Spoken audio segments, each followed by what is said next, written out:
Yo, it's Monday, and welcome to the Monday Midso. I am your co-host, Kev, aka Buckeye City Soul, and we have a great show planned for you today.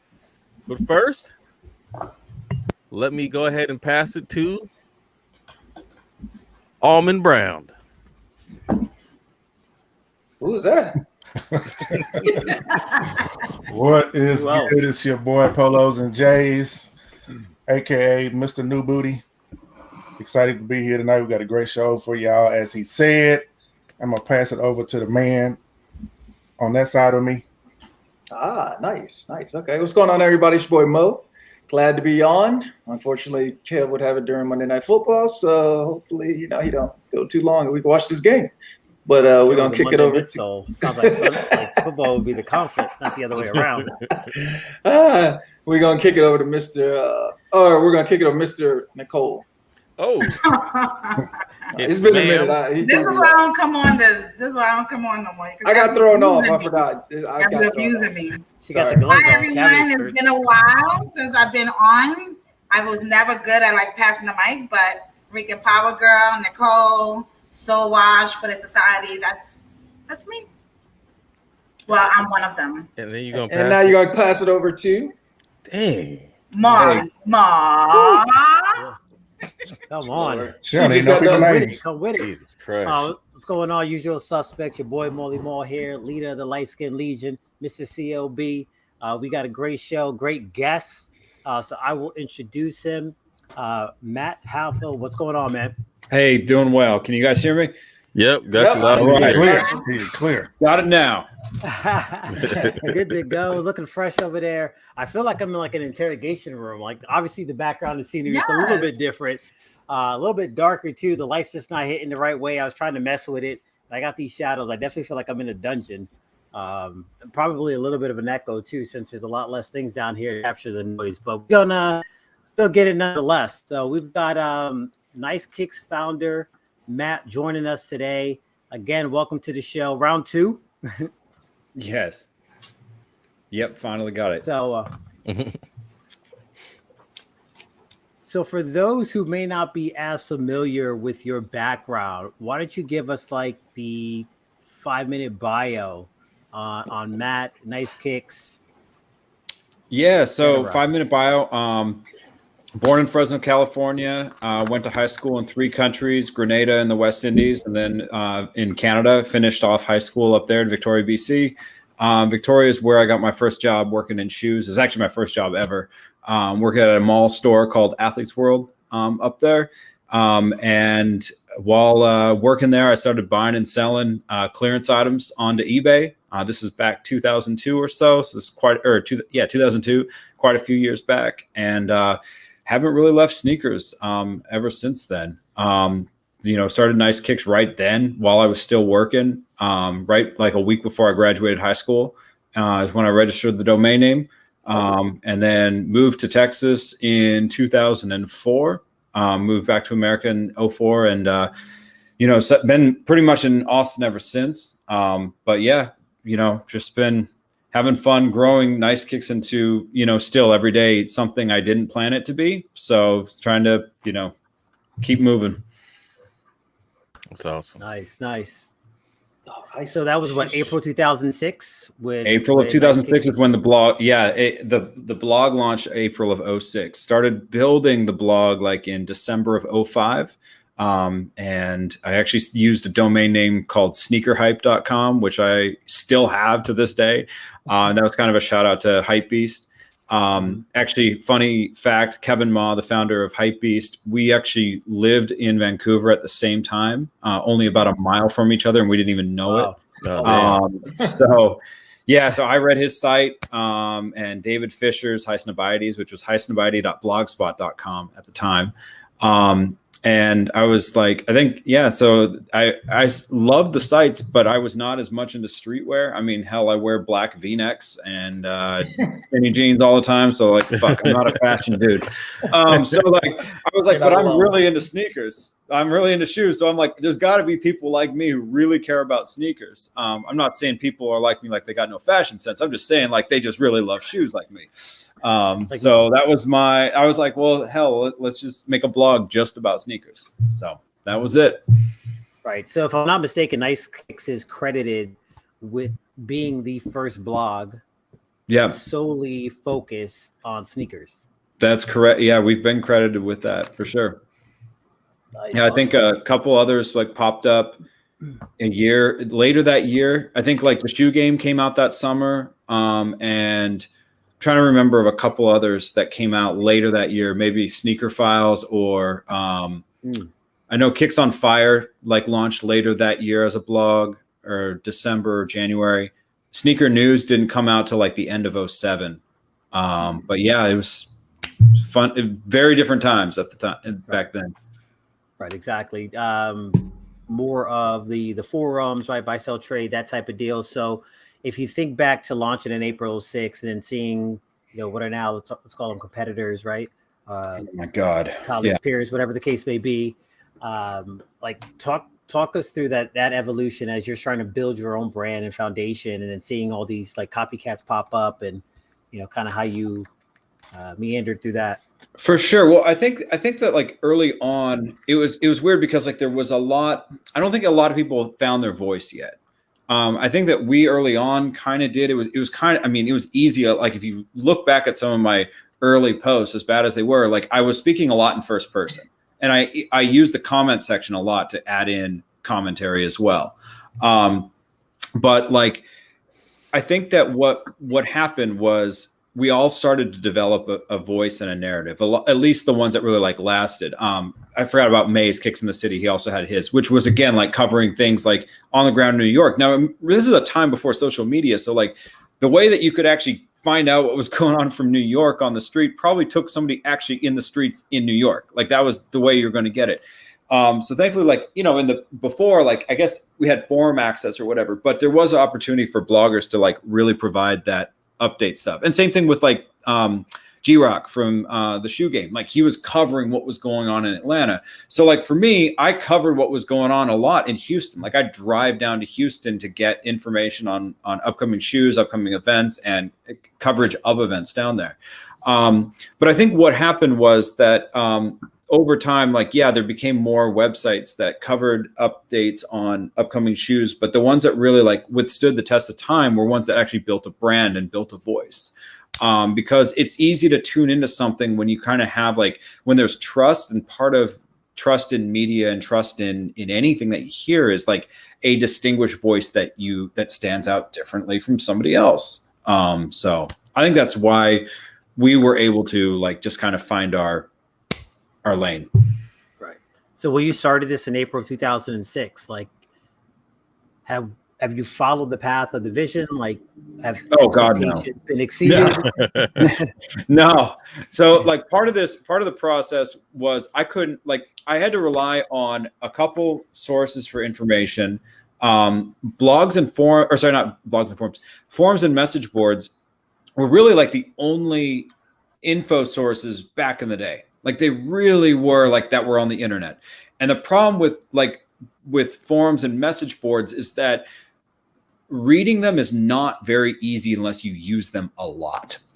Thankfully I used them a lot. So I knew who were the right sources of information, who had the trusted info, who I could, send a message on MSN or AIM after, like outside the forum, like to confirm some information and what was credible, what wasn't. But like to the average forum user, like there's a lot of misinformation that was passed around. Like there was a lot of like wrong release dates. I even was the victim of that. I went to a lineup, and like I met the guy at finish line, rolls up the doors. And he's like, "Why are you here so early on a Saturday?" I'm like, "I'm here for the new Jordans." He's like, "You got pushed to next week, bud." And so, but I was going off of what I saw on ISS. So I'm like, shit, right. All right.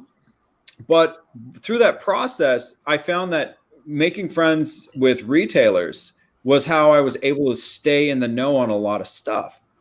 And, we didn't have a boutique in Austin at that time that had all the quick strike drops. We did have one late. They started getting them later, but I befriended Jen Ford from Premium Goods, who I was actually just chatting with like a couple hours ago, ironically, and Teresa from SF2 and Derek Curry from Politics over in Lafayette. And a lot of the people like I met face to face. This was still at the time where you needed to build that trust face to face. You aren't just going to call somebody up and say, hey, let me know what's going on here.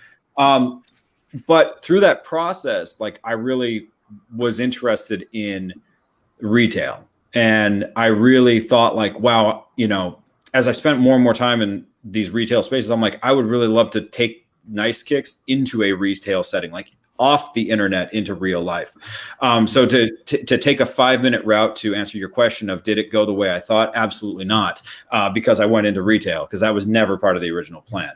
But I opened the retail store for one reason only, and that was to be like a physical manifestation of what NiceKicks represented digitally. And initially, like we had, it was amazing. We had a great run there for 4 years or 5 years with support of all the brands. Unfortunately, like there were some times that I think that brands, blogs and info and media were still too early for them. Like it was funny how for a lot of brands, NiceKicks and what we said of reaching a lot of people wasn't real until we opened a store and there were like 700 people lined up outside. And I'm like, okay, how about the millions of people who log on every month? Like, those people aren't real. Like those are humans on the other side, but it's like they had to see 700 people before they're like, oh, you have a following. It's like, yeah. Welcome to 2010. But unfortunately, like through the process that while we initially had like things were cool with us having a media outlet, like a blog and growing social audience, and a retail store at the same time, after a couple of years, they weren't so cool with that. And they wanted to try to impose what we could and couldn't do online with NiceKicks.com and NiceKicks on social media, only because we had a brick and mortar store. And that was where I was like, nah, this isn't it. Like, remember, go back to why. Why is there even a NiceKicks store? There's a NiceKicks store because it's an offline manifestation of what the digital brand is. So because there's an existing brick and mortar store, that should not mean that should have an influence on what the heart of the brand is and what NiceKicks does and represents. And I didn't like that. I really didn't. And like there was a lot of back and forth for almost like a lot of the stuff wasn't online anywhere, but there was a lot of stuff going back and forth for 1.5 2 years. And ultimately I'm like, and one of the people at Nike, or sorry, not at that brand, at a brand said, an individual had once said to me, well, just close your website and just operate the store. And I'm like, what? Okay. Why would you do that? So I sold the retail store and I'm like, I guess you can't say anything to me now. Right. Right. Like you don't have you can't punish me as a retailer. I'm no longer one. So that's why NiceKicks retail was sold in 2014. Do you have any regrets? I don't have regrets. There's no way I'd want to own a brick and mortar store in this day and age. And like just in traditional retail sense, like no way. I mean, I don't think anybody has any appreciation unless you've like worked retail for many years, just what it's like to always be on call and really be tied and anchored to a physical store. I know that it caused us a little bit of stagnant growth online. Like we could have, though we had a lot of growth and our team did incredible things, we would have done so much more if we didn't have the distraction of the retail store and didn't have the distraction of that. And I think it changes things a lot. Like I tried whatever I promised myself in the beginning, like you're not going to let the retail store have wouldn't have it affect the digital brand in terms of like what we cover. But like when you see $40,000 worth of Nike sitting there and a bill coming up, you better believe it's going to influence your coverage. Like, hey guys, new Air Max 1's in, like it just does. Like there's no way around it. And so I think like I was naive to the fact that I could keep them very separate. I think if I were to go back,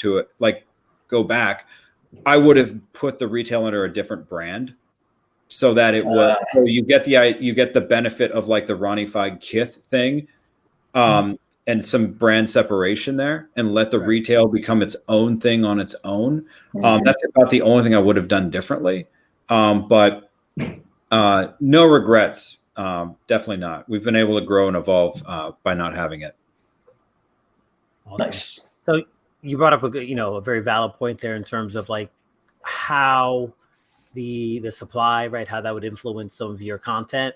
Can you talk about how, like, as brands started to integrate and market with a lot of the blogs, NiceKicks, some of the other ones that are out there, how that influenced content and what was delivered to followers and subscribers? Well, I mean, ultimately, like there are some key initiatives that the brand work with bloggers and other folks in media on, like really trying to get coverage for. But by and large, I would say 99.8% of the coverage by blogs have no involvement with brands. Believe it or not, the brands really do not work with media much still today. And we're really kind of on our own to do whatever we can, except for if we post something they don't want, then we're going to hear from them for sure. like I have some reps where like if I were to do a count of how many times I've heard, like it's like probably 100, almost like the ratio of like 50-1 in terms of takedown requests for here's a story. But like, no, I mean, we really are on our own. For us, like we really like look to cover just like what we're into, but then now like things have really changed to like people want to know about drops so much. It's so crazy now. Like it's all about drops. And like for me, for somebody who's been in this for so many years, like I don't like how much it's all about drops. Like I kind of am ready for this page to turn. But it's so much built around like what's the drop calendar and coverage around that right now. Right. Isn't that true? Yeah. So what's on the horizon for NiceKicks as a brand? So we in the middle of the pandemic, we had done quite a few shifts. We actually had our greatest year of growth ever last year. Nice. Yeah. We were we were a remote company before the pandemic. So when remote happened, a lot of, you might say, peers or competitors in our space had, millions of dollars in funding and these big, nice offices and huge studios and all this other shit that they couldn't use. So for us, whereas like we were remote and we could just do anything anywhere, it was like it caused this huge level reset for everything. But I think the biggest part was that we as a group really refocused and we were like, well, what do we do best? And what is our voice? Like going back to 06, like what is our voice? And really finding that voice and speaking with that voice. And using our different platforms of distribution, whether it be the website, Twitter, Instagram, to really, carry that voice out there. And each one is different. Like that was the other thing. Before we always kind of had this like mothership model of the website being the mothership and everything tries to push and pull to the website. We were like, no, the website has a defined purpose and we build it for this purpose. Like we know that web is important for launch calendars, for product drops and upcoming release info. Like that's what the website will be. We actually redeveloped the website primarily to be that. And then social, we were like, look, let's have these updates happen on Instagram since we know that's where so much of our audience is and so much of the audience at large. Then there's no friction trying to pull them to a website to go see the news. Like bring it right to their feed, put it right in front of them. So yeah, I think that was really what led to our growth last year was that. Awesome. So I noticed on NiceKicks there was some partnership with eBay. Mhm. Right? I saw some heater hype things. So talk to us Yep. about that. Like, when did that begin, and what are some things that we can expect down the pipeline? Yeah, so I mean, like, look, naturally, my story on eBay go back even further than shoes. Like, this was like such an amazing thing for me personally because much of the reason why NiceKicks is even here is because of eBay. The reason why my manager gave me a call on a Friday afternoon to come to the store to buy clearance items is that he had heard from other people at the shop that I bought and sold things on eBay. Now, what was it that I bought and sold on eBay? Bought and sold musical instruments. So as a kid, I was a musician, and I lived in Fresno, California, where there weren't a lot of, yes, there were a lot of musical instruments or good music stores, but I played Dixieland jazz, which is primarily played with a tenor banjo, which is not readily found just anywhere in America. So that's where eBay came into the picture. I learned about eBay, and I was like, oh my God, look at all these banjos I can buy from anywhere. And so I learned about buying and selling things on eBay. In fact, I even bought a soprano sax, I remember, at a pawn shop and then sold it on eBay. Like, that was like my first flip, you might say. So like eBay was part of that. Anyways, part of the story way back. But what I was actually meeting with eBay a couple years ago, and I really saw that they have an opportunity here. Like, they, 7-8 years ago, I remember I built out a lot of parts of NiceKicks, including helping customers or readers find where they could buy shoes. And eBay was like the de facto site for everything, right? And we like created special search filters specifically for eBay. Unfortunately, I actually went back to those pages and I'm like, oh man, these need to be updated badly because it only has eBay. How many other places are there to buy now? But then light bulb went off. I'm like, no, this is an opportunity to get with eBay, and let's like really get back that market share that was taken by the resale, like the sneaker reselling platforms and apps and everything. So like that is what, like how the relation or the first conversation started. And one thing led to another, and they're our exclusive aftermarket partner. I think that I've like last year, even like, what was this, December of last year, like no deal in place. I tracked down a pair of shoes that was like my first pair of Jordans, Last Shots, OGs, size 11.5. And I got them on eBay. Like, you're not going to find those on a reselling platform. You're not going to find those on, I won't say them by name. Like, right. Like, you're not going to find stuff like that. Those are the sites where like I bought a pair of year 2000 Concords, and they like canceled my order without even letting me know because they said the seller sent in a shoe that had a yellowed bottom. And I'm like, yeah. 18 years old. Okay. So like there was frustrations for me as a buyer. Like, and I was, man, like I was fucking hot because I had a video set up that I had all the Concords, every single one. I had the OGs from 95. I had the most recent releases, and let's see, the 11s, and I needed to re-up the 2000s. No, it was the 11s that I was trying to buy because I had the 2000s. But anyways, going to it, like they canceled the order, and I'm like, shit, how do I need to get this shoe in time for the shoot. And they put me in a jam with that. So that sucks. A yellow bottom and he canceled. It's like, what do you expect? It's happened to me as a seller too. Like they're like, this shoe doesn't pass for dead stock, and I'm like, dog, it's not been in anybody's foot. They haven't even been laced. What do you mean it doesn't pass for dead stock? And they're like, oh, it's yellowed. It's like, well, yeah, slightly yellowed bottom is gonna happen, dog. Like that's. Yeah, they'll kick back one for the box. Like at the box, I'm like, dude, it's a 20-year-old box. Yeah. What do you expect? Let's not even talk about that shoe. Yeah. So, anyways, the first time we had you on, we were talking about state of the culture. Yeah. And the word that you used to express was lost, right? Mm-hmm. So just curious, 2.5 years later or so, like with the uprise of resale, even more so than prior, hype, right? So acceptance of reps in some light. What are your thoughts now, right? I'll go to state of the culture. Let me tackle the reps one because I saw a TikTok video just yesterday about this. Might be the same one I saw. I was about to say, I wonder. So I think TikTok's actually a very important tool, and you're going to see a lot of things on TikTok soon from us with it, because I think that there's an audience, a huge audience, that hasn't learned or been given the opportunity to learn a lot of things about this culture.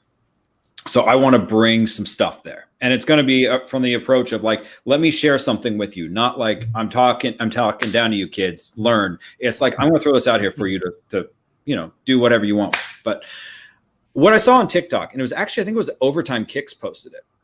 That's the one. Yep. And I'd heard this, for many times, like where people are wearing reps and like they don't care. And like, I'll be honest, I have to empathize. The empathy comes out of like, well, why are people buying reps? Why?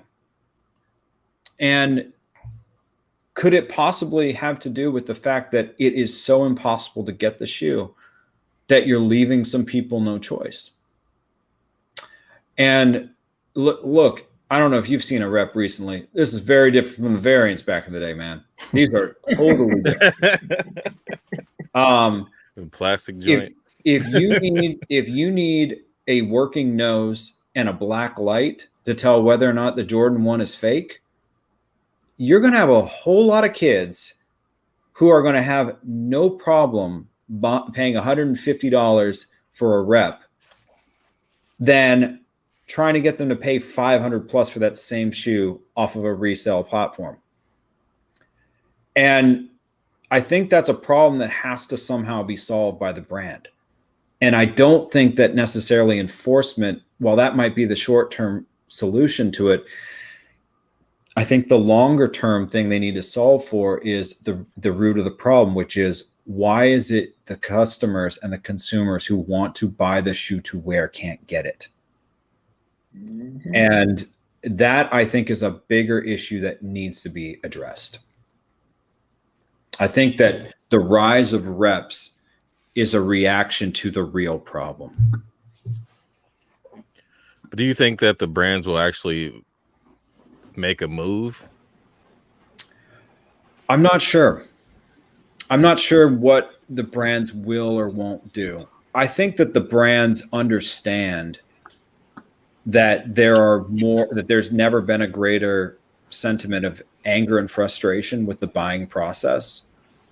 I think it's easy to say it's never been worse in many ways. Right. Which ask me why I don't want a retail store these days. I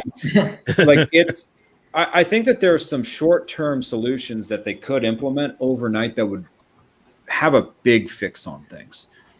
The first thing is to actually analyze who their retail partners are and take a look at what the experience is for customers of those stores. I know that there was this big rush to push everything online, but I don't think that's the answer, because when you rush everything to online, you have like mainly two methods that people can, two ways that people can buy the shoe, or the way the winner is selected. It's either like Who Wants to Be a Millionaire? Fastest fingers question, which ultimately first one in is going to be won by a bot, like just given. Right. Or you do it by some randomized selection. But anything that is digital, it's not that hard to manipulate.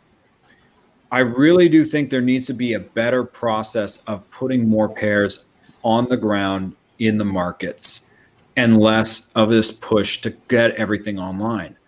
And I really think if you are a retailer that sells online and bots eat you up, you should not be allowed to sell online.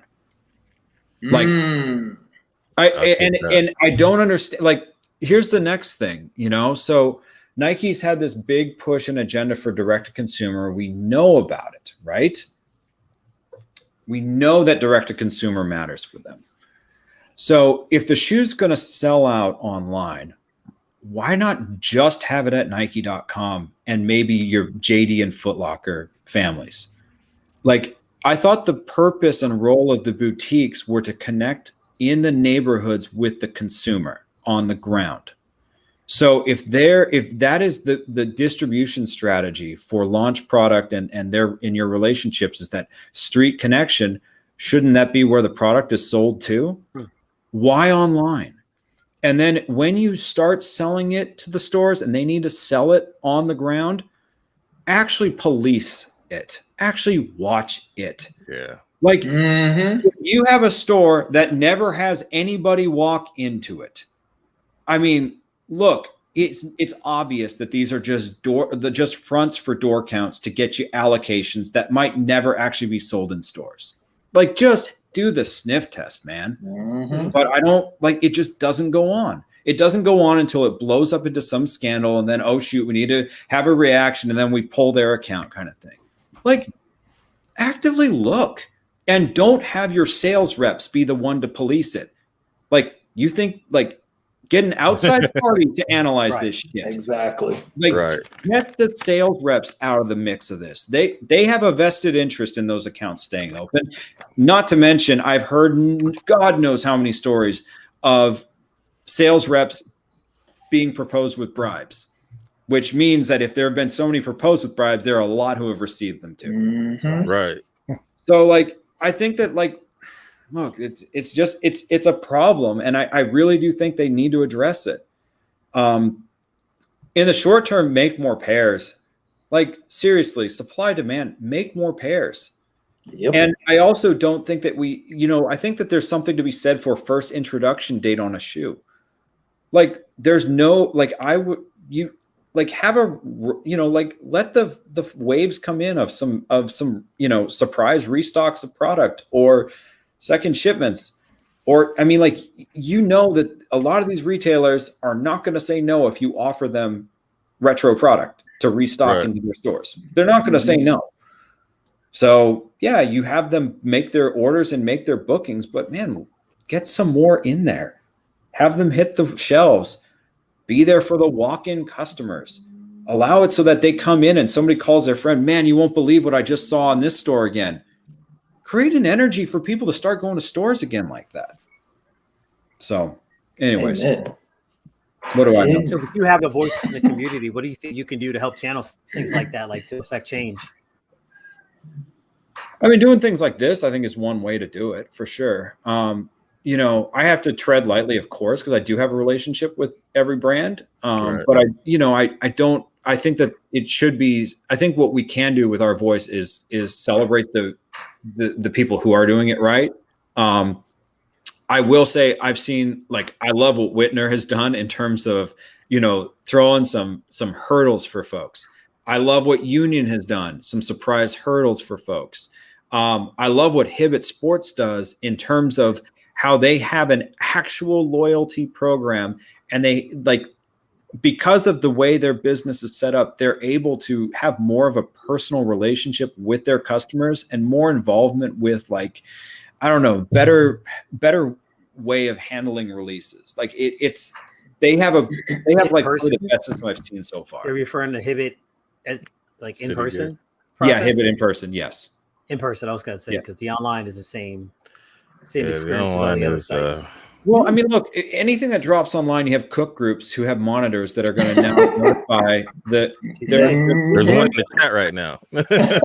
Yeah, I mean, like, and that's the thing, and that's the thing. College, look to the left, look to the right. One of them is the cook group. Yeah, I mean, like, look, I'll be honest. I have cook group I don't have memberships, but I have access to cook groups because I do use it for research purposes, knowing what's coming and knowing what's going on. And I mean, we have a product where we text our followers when there are restocks of specific shoes. So, like, it is good information to have. Yeah. But yeah, it's tough. It's tough. And in today's world, really, I mean, I don't envy the position of the retailers to make it fair. But, like, yeah. Good. So I'll open it up to the panel. I know there were some questions in the chat. If anyone else wants to drop a line. The chat can wait. They're all right. See how he does out there? I think Maul did a great job covering the questions.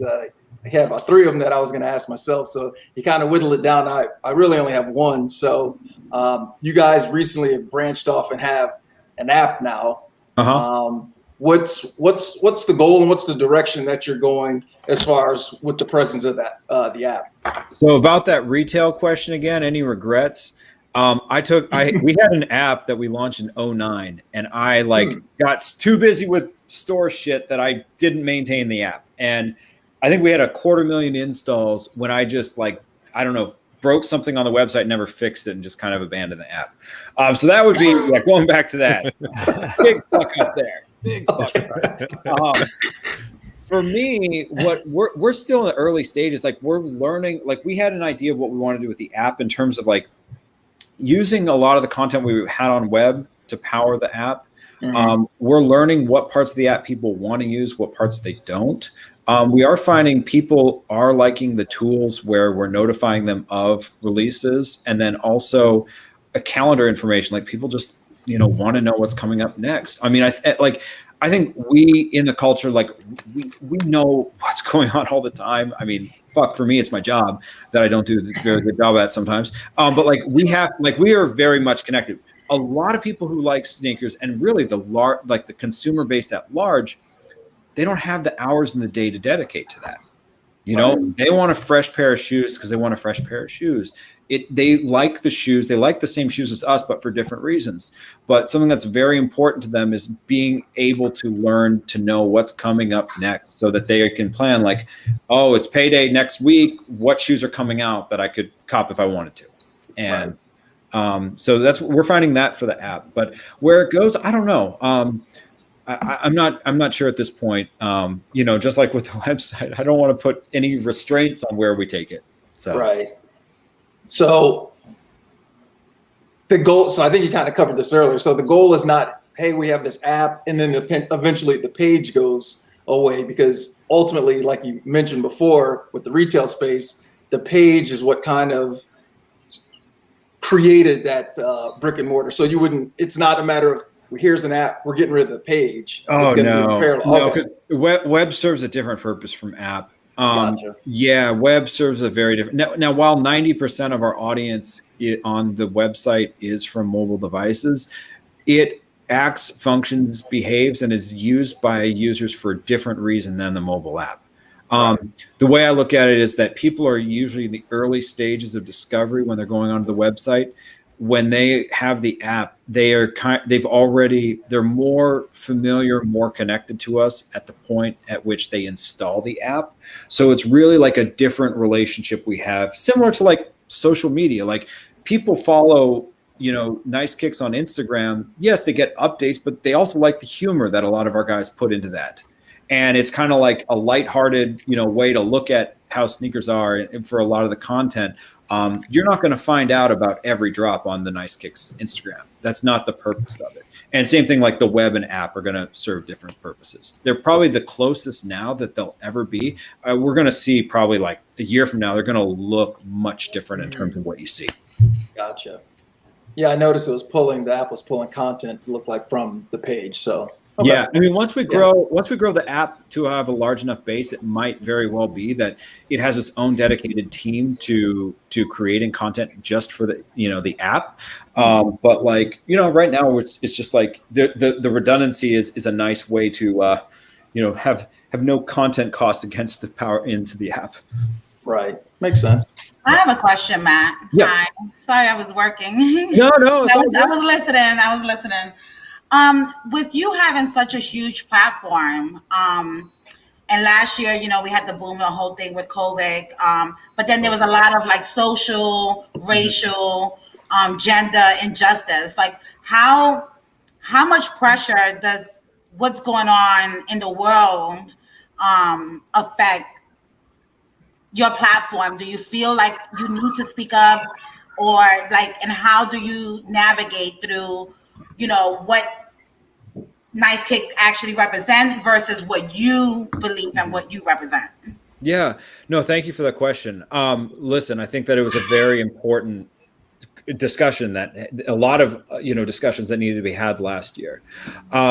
For us, I think it's important for us to speak when we can speak on it. And last year we did. We didn't just put up a square. We had a whole lot last year, and as I recall, I can't remember if it was a week or 2 weeks. All of the revenue we generated, we donated to Black charities and Black causes. So I think that, like, for us,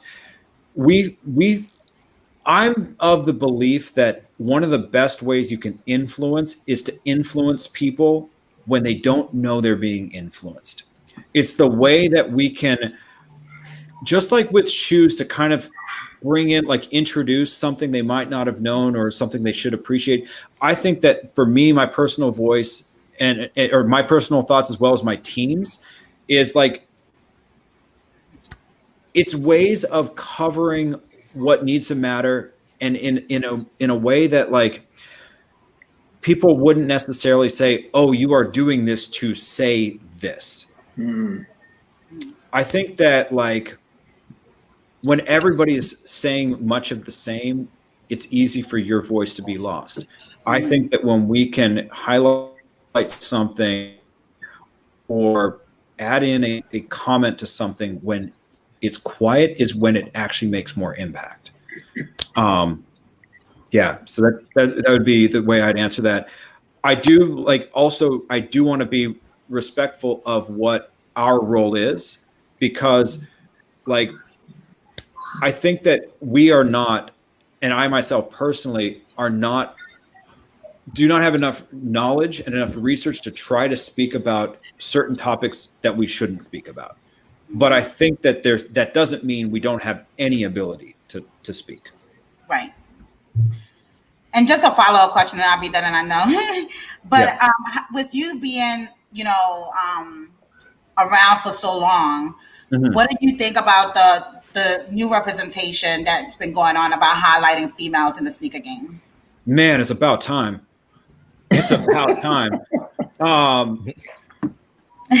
Like, it's great, because, like, for the longest time it was, oh, females in the sneaker game, it's like, oh, let's just show girls who are buyers and collectors and consumers. It's like, fuck, that's not it. So, like, that's like, we celebrate somebody because they give us money. No, that is not the way to celebrate people. I love it. Like, I love it. Representation is something that matters a lot now. And I think that without like realizing it, it's always been important to me. Like, something that I always wanted to do was help tell the story that hadn't been told yet. So when the brands weren't telling stories, or when, other, like, traditional media or, like, mainstream media wasn't highlighting the stories of, the designer or the PLM or, like, other people not on an NBA court, like, our untold stories were actually giving visibility to people who were not getting visibility. So, like, it's always been a big deal for me. And I love not just finding out who is behind something, but what from their personal story influenced the product we have today.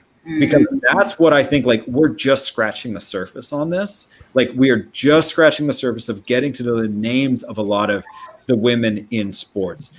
I can't wait till we get to go deeper and deeper. Like, I think Jordan has done a fantastic job with Aleli, like, getting some of her personal stories to be told as she's showing these shoes, just as one example. But, I hope that Aleli and her personal stories is, like, the first of, like, 30, like, we need more Alelis being celebrated, or, like, being celebrated like they have celebrated Aleli. Okay. Thank you. Some good answers. Good answers. Okay. And do we have any questions from the chat? Unfortunately, I had a chat up tonight. I saw one just asking whether or not, like, previous segments would come back, Kicks on Court, sneak peek on YouTube, things like that. So, yeah, Kicks on Court, I mean, I think that's what, like, there are a bunch of sneaker accounts where that's what they are.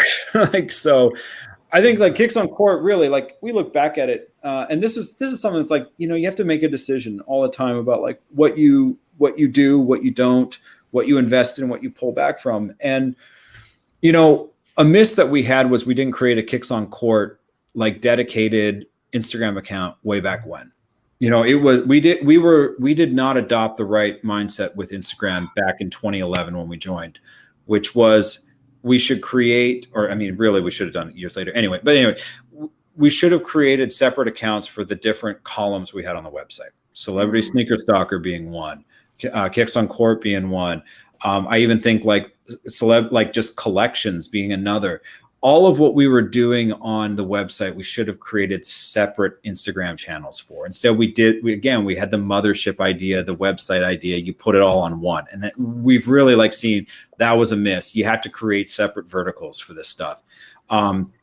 So, will Kicks on Court come back? I don't necessarily think so. I mean, like there's so many more things I'd rather do than at this point.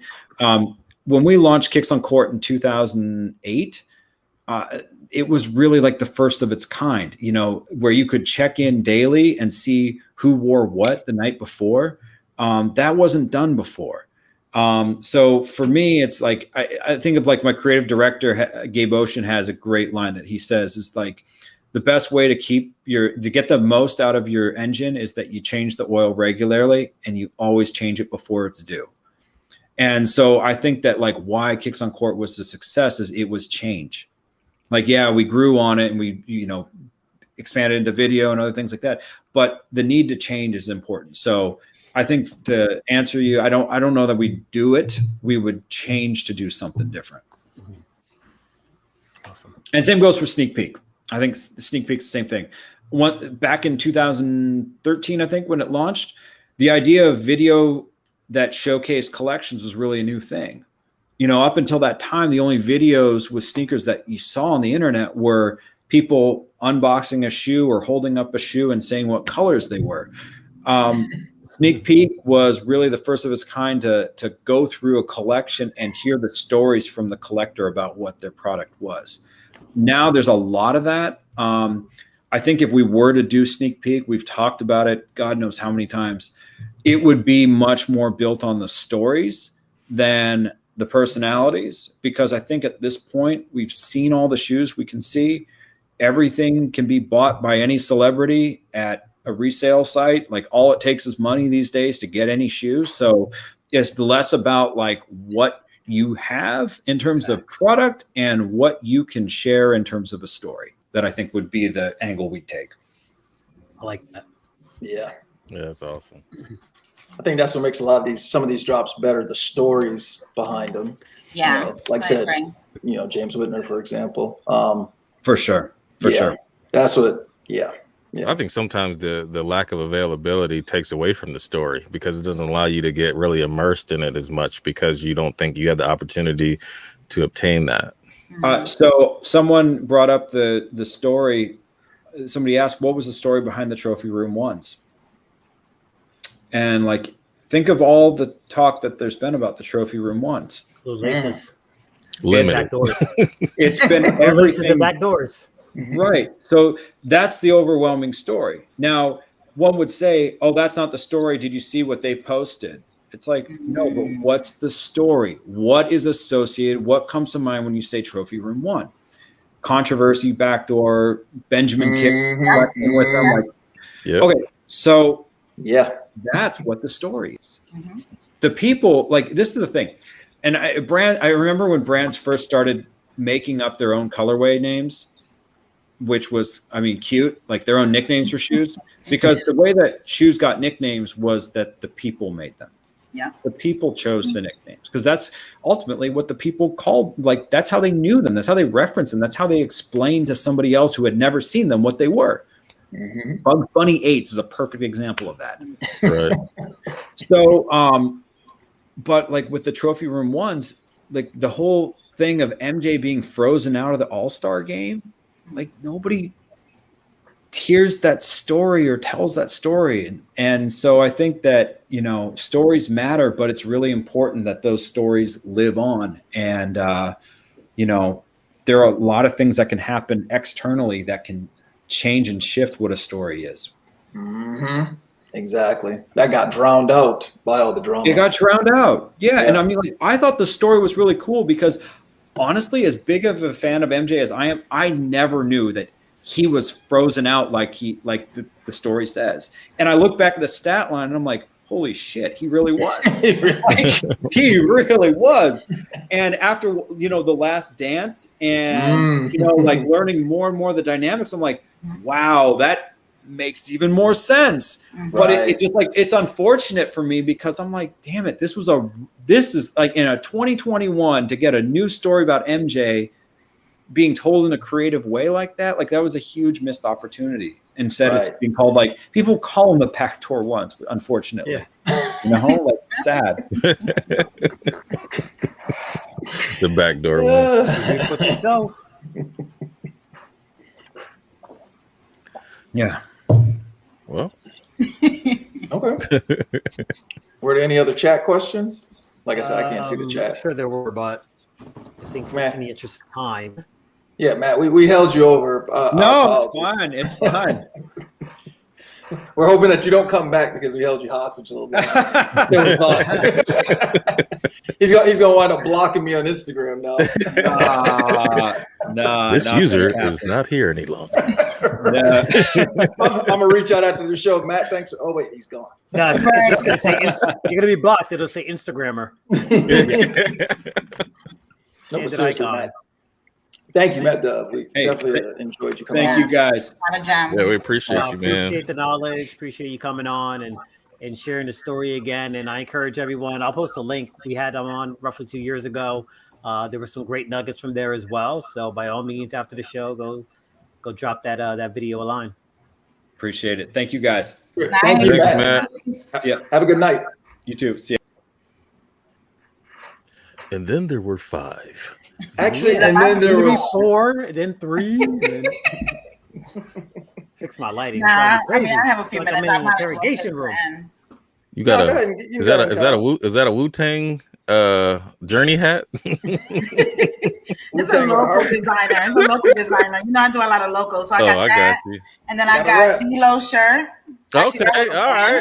Oh, okay, nice. So get off me, please. Get off me. Okay, you saved yourself there. She saved herself. How about them Ravens? I don't know. I can't see the score. 7-0. Okay, all right. That's it. I just picked up the running back too. The running back. You don't know his name? Which one? I'm about to say it's only like your number 4. Tyshawn. I didn't pick up Latavius. What do we got? We got room for what? Time for one topic? What are we on? The topic we want to do pickups. Anybody pick anything? Like cough behind that, like something was behind it, but I was really coughing. I got these. You bastard! Just don't put, just throw your pickups like that works. Time, but at the same time, I need. I'm gonna put mine. And then I finally got these. You bastard! Both of y'all. Wait, we have an underlying theme here. I'll trill y'all. Let me see. Here we go. All right. I got nothing fancy about mine. I got a bunch of what damn eel? I know.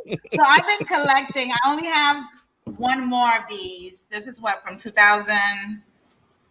Yeah, 2000. It was 2003. But so I have one more. You need to condition them. So I cleaned them. I forgot to put the tab back on here. Okay. But yeah.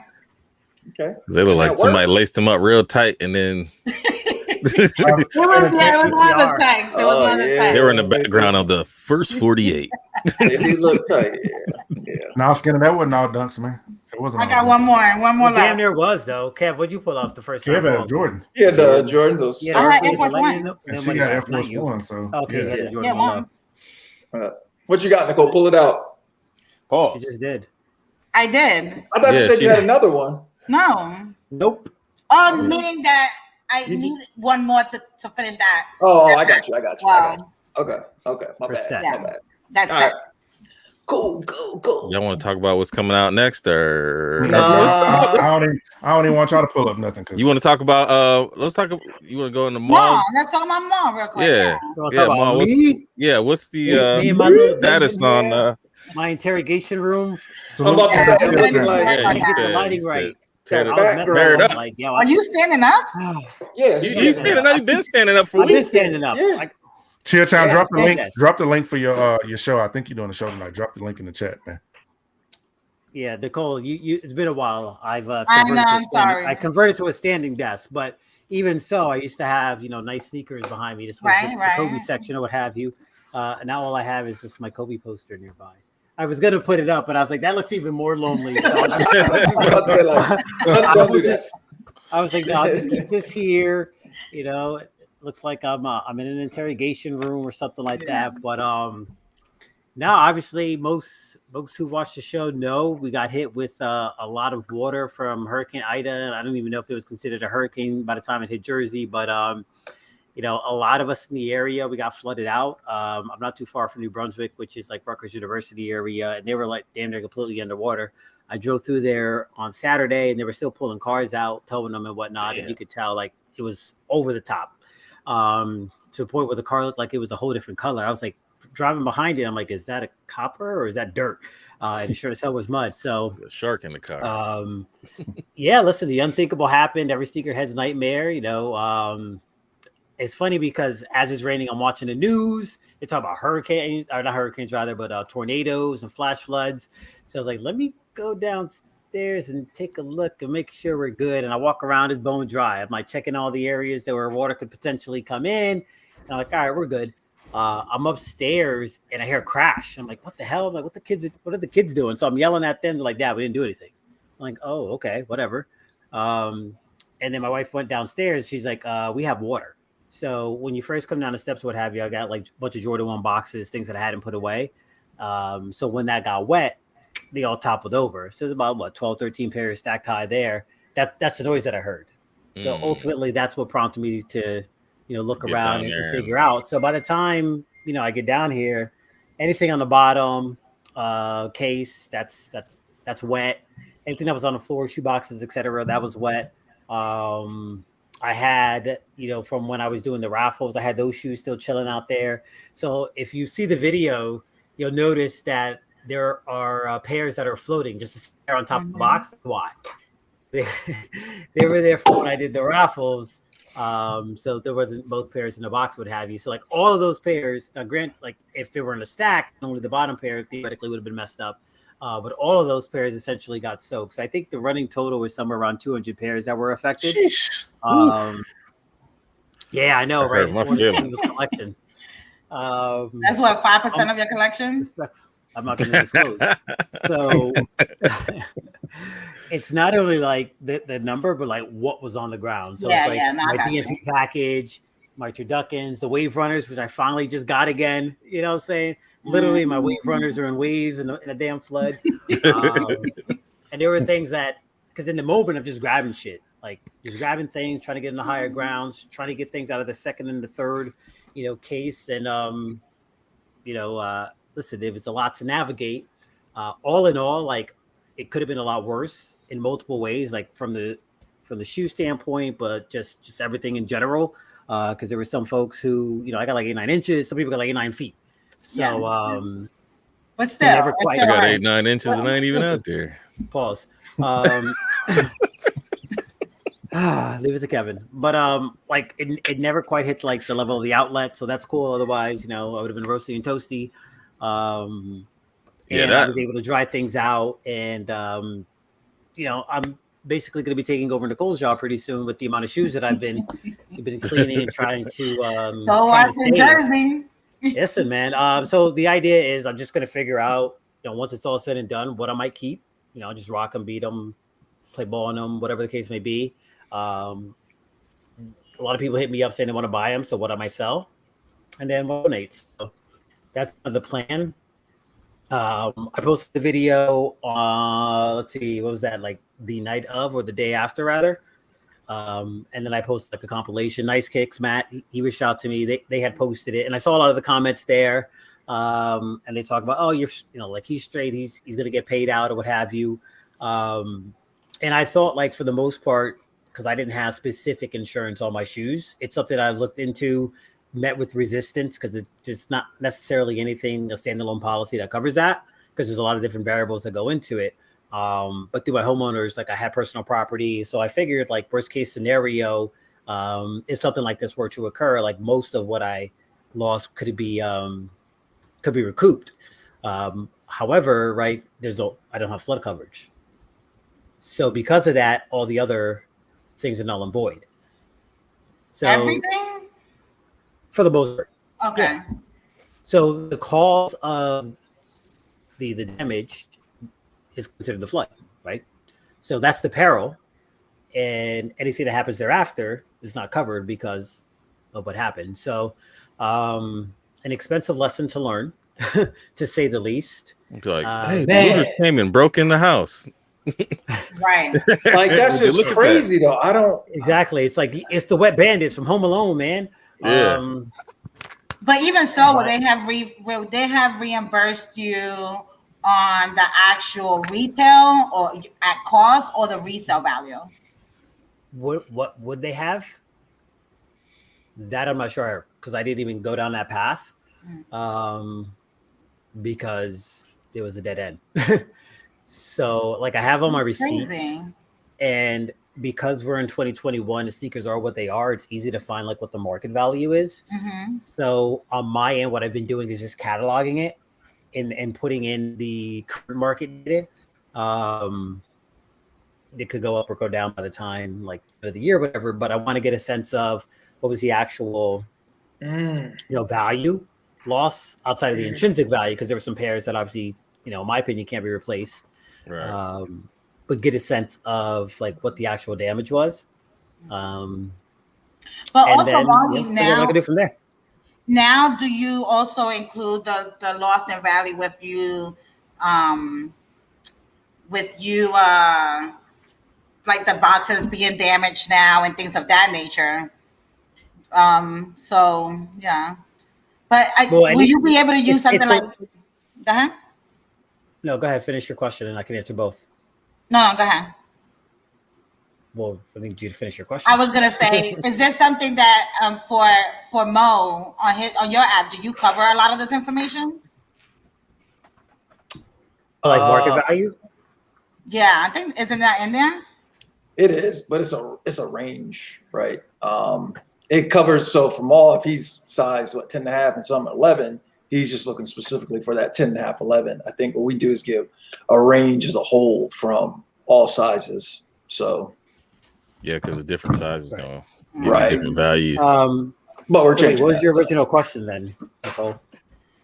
I'm just saying, how do you capture the loss of like losing a lot of the original, like the boxes and stuff like that? Yeah, right. There was so cards. For me, I encompass it all in one. So the shoes, and like for the most part, if the box got wet, the shoes got wet. So it was like there's very seldom a situation where it was just the box that got wet, but the shoes weren't impacted. So like it's all together. It's a package deal. Now for like pairs that were in the cases where boxes might have got ruined, that's a different story. I haven't even gone that far. So I'm staring now at 4 huge boxes that have broken down shoe boxes. So like they would theoretically be there, some of which got damaged, but I don't know just off the top of my head like what the impact of that is. Right. So for me, it's more so just what shoes were in the case that were affected, and then ultimately like what were the actual shoes that were in the boxes that got affected as well. So I'll start there, then anything else will trickle down. I may never find out, right? Right. If I don't need to sell the shoe, or if I sell the shoe but they don't need the box, then I would never actually know that it was impacted until it's too late. So yeah. Damn. So now I'm at a crossroads. As you can see, there's obviously nothing behind me. For the most part, there's a table full of shoes that still need to be cleaned, but this is going to be empty. Walls are going to be ripped out. So there's a lot of other work that needs to be done outside of shoes. There's life, right? I had theater seats and everything like that. That's got to go. Damn. So you got to come out of pocket for everything. Like they're not covering anything. They'll cover a portion for like water backup and sub pump, but it's a drop in a bucket, pun intended. That's crazy. Man, insurance. I guess I'm trying to. So let me ask you this, Maul, and I don't want to get on this too much because I know it's a sore subject. Is that the same that if like I had a pipe burst in the house, like the pipes froze? Not the same. That's not the okay. Gotcha. No, again, it goes back to the apparel. So you're covered for incidentals. Like if my washing machine was bugged out and I got water all over the place, and then that gave me, that flooded out my my garage, I'd be covered. But like my basement, I'd be covered. Because Mother Nature is different. Yeah, they cover themselves on natural disasters. Correct. And I have a friend who's in insurance, and I sent them my policy and everything else like that to see like if there were any loopholes, like what my coverage was, and this, that, and the third. And he was like, "It's airtight." Damn. Like it was super airtight. He's like, cold. they covered themselves in every way. So, no, it's all good. Listen, I'm staying positive. I'm trying not to focus on the negatives. Somehow or another, I'll turn tragedy to triumph. Again, that's why I want to, document everything. There was a lot of love that came out of it through, my post. Again, NiceKicks shared it. And I know they say don't read the comments, but I'm a glutton for punishment. So I wanted to see what people were saying. And none of that negative stuff really affected me. Like, it doesn't bother me because it affected me, goddammit. I saw you get mad, but I saw you don't let it get to you. Like, first you of was all, on it, Marcus. There's all those fake accounts and things like that. And not for nothing, like it's easy to say what you could have, should have, would have done after the fact. Like it's easy. It's harder to be proactive and have things, fully laid out. And, I just challenge anyone that thinks they could do it better. Just, throw on my 10.5. It was posted on a sneaker page. Like that was the other thing. Like, oh, people are dying and blah, blah, blah. Like we're not saying anything about that. ABC, motherfucker. Right. Not for nothing. No, some people are just miserable, though. I mean, some people are just miserable. If you went and to they my look for... post, if you actually went to my post and my video, like that's one of the first things that I've said. And to any comment, like I'll say even how I opened it up, this evening, it's like, listen, it could have been a lot worse. So like while I'm upset, while I lost a lot of things, and while it's going to cost me a lot out of pocket, ultimately, like I'll move on, I'll bounce back, and whatever my involvement, whatever my collection will evolve to from here, whether it's trimmed down, whether I go back, like that's a big decision for me. Like, do I, fix everything and then bring it back to its original state? Like it was one thing to convert from the shoe boxes to the drop fronts early on, 2016, one of the pioneers just saying, and see like how many sneakers I had at that point, and like breaking down the boxes and everything else like that. Like now it was like a totally different experience because my collection has only grown since then. And having to move all those pairs out like that, it was a bit of an eye-opening experience, and I just don't know whether or not I want to continue to amass and maintain that large of a collection moving forward. And while at the same time, like I would like it to be documented, time-stamped, I just don't know. I don't know at this point, like what the next step for me will be.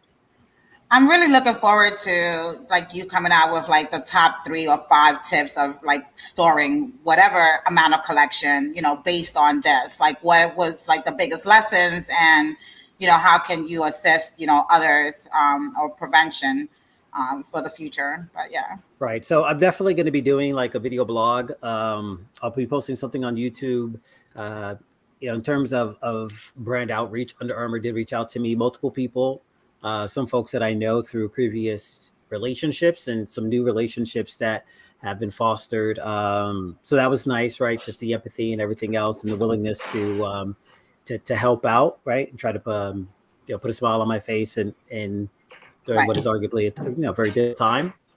So yeah, like I said, I don't know. Yeah, sure did. I honestly have no idea, and like in the midst of me cleaning up and everything else, like I had so many different thoughts, like F this, I'm done. And then I'm like, nah, I'm not going out like this. Like I'm going to come back bigger, better, stronger. But I guess as time passes and I get a chance to really focus and think about what I want my collection to be moving forward, that'll help dictate things. I just know that what it was, like in that fashion, like it's not going back to that, right? So it'll be different. How exactly, I don't know. But yeah, this was definitely like an eye-opening experience.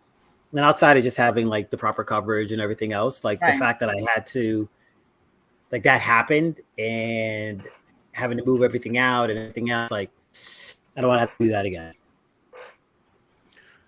Needs to be much more mobile. So do you have flood insurance available? Like, yeah, I can do it. I don't live in a flood zone. Right. So like, so you have to. That's part of the reason why it never really came about. And you have to remember, like, I've been here for a while. Like, I've been in my home for a while. We've gone through, many storms and tropical storms, hurricane warnings, the whole 9 yards. I never had a drop of water in my basement outside of me dropping something, right? So it never really occurred to me that would happen, even throughout like all the flash floods. And because I was watching the news and I was so engulfed in what was happening, I did happen to take a peek, and I just reaffirmed my original theory, like, oh, we're good, right? Sub pump was working. It never stopped working. It was just too much. Yeah. Damn. And you had a backup one too, right? I have a backup battery, so that kicked in and started helping it, pump out a little quicker. But even so, like, that couldn't keep up. That went from like a green light, we're saying it was fully charged, and to saying that need some juice, to like, all right, that's up. No mas. We had enough. You're on your own. Flash specifically advice for you. Like I saw him. Yeah, exactly. Do you know exactly where the majority of the water was coming in from, or was it just I don't collective? Okay. So that's the thing. Like, when I came down, the question I had, like, where's it coming from? And that's what's the matter? Just grab shit and let's go. Yeah. Like, I'm trying to, like, she's like, listen, and you'll hear it all the time, especially on the news. Like, water always wins. So if it found a way to get in, it's gonna get in. It's gonna do its thing. Because when I came in, it was probably maybe 4 inches, 3 to 4 inches high. And by the time like I was actually able to start moving some things and get video and stuff like that, it was already like 8, 9 inches high. Damn. What saved me is it stopped raining. Once it stopped raining, then the water started to recede and the pump caught up in the morning. So I stopped at like 2:30 in the morning. I was sitting on the steps, like, I think we're good. Like, we were at that point, everything to 3 cases high was gone. So I was like, I think we're okay. Like, it stopped raining. I was like, I think we're okay. If it goes above that, then I don't know what else to do at this point. Like, we got much bigger problems, because that's like, there's nothing else I could do. Otherwise, I'd be fried more. Because they'd be over the outlets and everything else like that. So at that point, I was like, all right, I'm taking it down.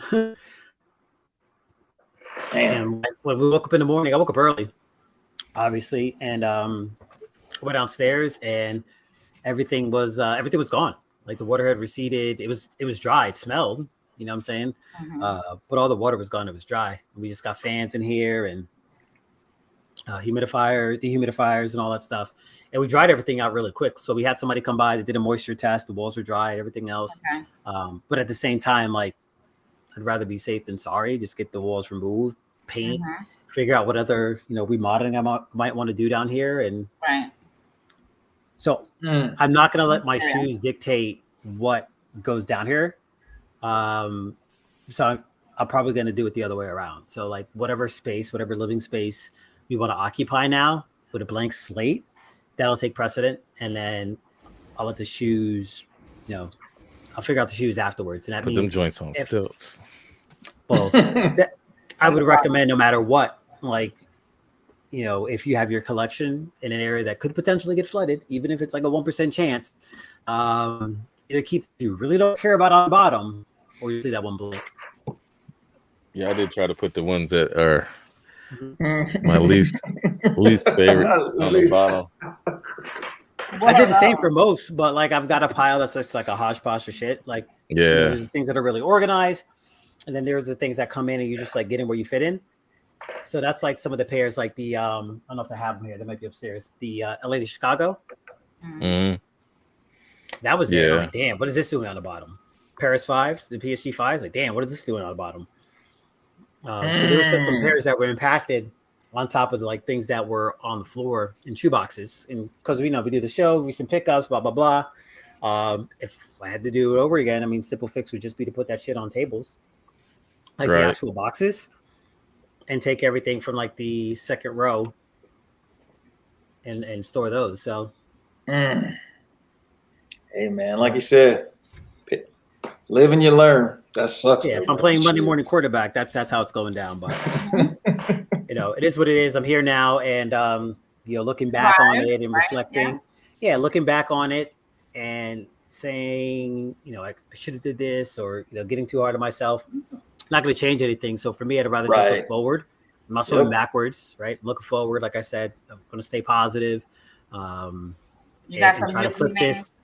Try to flip this in, best way that I can. Turn tragedy to triumph. Make take these lemons, make lemonade. Whatever cliche, saying you want to throw out there. The fact of the matter is, like, it's a setback, but there will be a comeback. What that looks like, who knows? Right on. Story's still being written.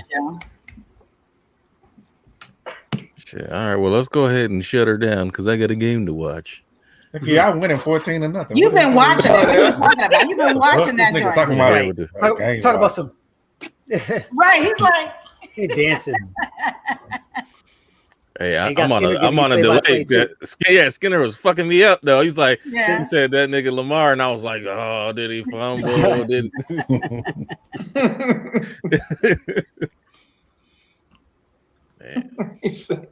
All right, well, let's do it. Let's get it out here. Let's make it short, sweet. All right. Let's let Nicole go first. Yeah, no, definitely. It was nice to be on with you guys. I miss you guys. Where I moved to, I don't really have really good reception. So, follow Sowash if you are in the DC or DMV area. We have actually 4 locations now. Very exciting. And then also Footage Society, which is the sneaker boutique that is in Laurel, Maryland. Or follow my personal page at Rican Power. Girl. I'm not wearing any buttonless markers. Gotta figure out where I'm gonna be next week. This is not the vibe. Yes, no. You're just looking real. I feel like I'm in a dungeon, and I got the same lighting setup as I normally have, but this looks totally different against this background. Yeah, that's what it is. Take a picture and put that shit back there. Something. Just put a mirror. Yeah, I was gonna say get a green screen. There you go. Yeah, right. Can you do? We can't do like when you if do. I on had Zoom, the green screen, then I could use whatchamacallit. I'd be able to use my background. Yeah, that'd be dope. Right, I'd have this, and then you'd actually be able to see me and not just hear me. It's kind of creepy, right? I got a green screen somewhere. Or you just do something like this. I mean, I'll do it. Yeah, I could, but I like to look at myself. All right. Let me go ahead and give a shout out to everybody that shouted us out. Shout out to Big Boy. Big Boy. Appreciate you shouting us out. Hop Dog. Make sure you guys go ahead and check out the Retro Talk Forum on Sundays with Black Ass African and Hop Dog. My mom Key Lee. Key. Shout out to you. Hey, mama. Shout out to KB Fresh Kicks. Kev. Okay. Shout out to Fresh Kicks John. Appreciate you.